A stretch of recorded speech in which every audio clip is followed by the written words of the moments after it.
name is Abdulrahman Siddiqui, aka Pakistani Pepper. I'm a high school teacher and doctoral student. One of the first things that everyone who wants to be a teacher or is currently a teacher but wants to take their lessons in a different direction asks is how to actually create a lesson plan. There are a lot of ways, and there's no specific format. However, every successful lesson plan has certain components to it that are necessary across various subjects, whether it is science, English, or career and technical education. Today I'm going to show you one of the most used formats that encompasses pretty much everything I've ever learned about teaching. So this format, for some quick background, was provided by the Fordham School of Education and has been adapted by the McKee administrative staff. Therefore, to meet all your lesson planning needs, here is how to make a lesson plan in 12 steps with Pakistani Pepper. Let's get started right now. Number 1, central focus. What is the central focus of this unit? Lesson plans never exist in isolation. They should make sense based on what came before them and what came after. And all of this leads towards one final understanding between the unit. The central focus is basically the same for a whole bunch of lesson plans because they're all leading towards that one central focus of the unit. The ultimate central focus of the unit is what is the start of every lesson plan. If it doesn't exist within that, it's not a good lesson plan. Number 2, learning target. Now we're getting more specific. You have the central focus of the entire unit. Now the learning target is the focus of that individual lesson. If the end goal of the unit is to analyze Romeo and Juliet, perhaps that individual lesson plan asks you to explain what happened in chapter 2, which of course should be act 2, but come on, who teaches Romeo and Juliet anymore? Anyway, the point is that the central focus is unit-wide. The learning target is what you want students to be able to do by the end of that specific lesson. Number 3, student learning goals/objectives. These are the individual checks that let you know whether the student got the learning target by the end of the period. No more than 2 or 3 per classroom. These let you know what the student is actually able to do towards that learning target. So if your learning target is a nice complex skill, it's going to have smaller components. If you want students to be able to make an inference by the end regarding what is going to happen next in a story, you need students to first be able to identify the details, explain how those details paint a picture, and then use those details to create that inference. Those 3 individual skills lead up to that larger skill.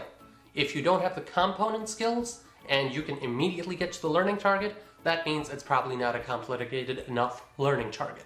So, the components of the ultimate skill. Number 4, lesson rationale. Sounds exactly like what it is. Why are you teaching this particular lesson? How does it fit into that larger central focus? How do these individual skills help you actually reach that larger goal at the end of the unit? If you can't explain your lesson, you will not be able to get student buy-in and you will not be able to get administrator buy-in. So again, in order to keep your students motivated, in order to let your administrator know that you know what you're doing, always have a rationale for your lesson. Number 5, standards. Every single teaching needs standards, whether it's the Common Core, which I know some people don't like, whether it's the standards from a textbook, whether it's the standards your principal has given you, whatever. At the end of the day, you need to be able to align your lesson to the standards that are being taught, because that is the thing guiding your ultimate teaching. If you can't meet standards, you're not preparing students in a manner that they need to actually be prepared. Number 6, materials. Your students need to have the materials necessary for the lesson, as do you. Whether it's textbooks or notebooks, you need to figure out what you're going to need to actually do this lesson. And yes, I added this later because I forgot. Sue me. Or don't. Opening or introduction. This is like the do now. Whenever you walk into the classroom, what is the first thing the student needs to be able to do? You can take this opportunity to review yesterday's notes, possibly clean up the notebook, or share something individual that might actually connect to what we're about to do that day. Give students the prompt so that as soon as they come to the classroom, they have something to get started on. This should be no more than 5 to 7 minutes. The instructional steps of the lesson. At this point, you start looking at what the students are actually doing on that day. After they've completed the do now and gone over the success criteria for that individual day, what are they actually doing? Are they reading a text and then responding in pairs? Are they reading a text and then creating a project? Are they going directly into experimental work if you're in science? Are they immediately starting to solve fractions as you are in math? Whatever it may be, at the end of the day, you need to be able to figure out what the student is actually doing once they're settled in and ready to learn. In a standard 45-minute classroom, this should be the vast majority of what the students are doing, the actual activity. So about 29 to 32 minutes out of 45 should be dedicated to student work. The differentiation or planned support. When the students are actually doing that activity and they're doing it with relative independence because you're not just always dictating what to do, how do you actually appeal to different learners? Maybe you have graphic organizers because not every student can do things in their notebook without the guidance of a graphic organizer. Maybe you have pictures because students learn better visually. Maybe you have an audio of the text that you are about to read instead of you reading it. Whatever it may be, this is where you look at individual learners and how they learn differently. Number 10, the closure. What are you doing in the last 5 to 7 minutes of the classroom? Are you actually asking students to review what they learned and make a statement? Are you asking them to summarize their learning for the day? Are you asking them to do something that starts connecting towards the next day and it's going to continue overnight? Whatever it may be, these 5 to 7 minutes are your chance to actually find out if the students learned what you wanted them to learn in that activity. Number 11, assessments.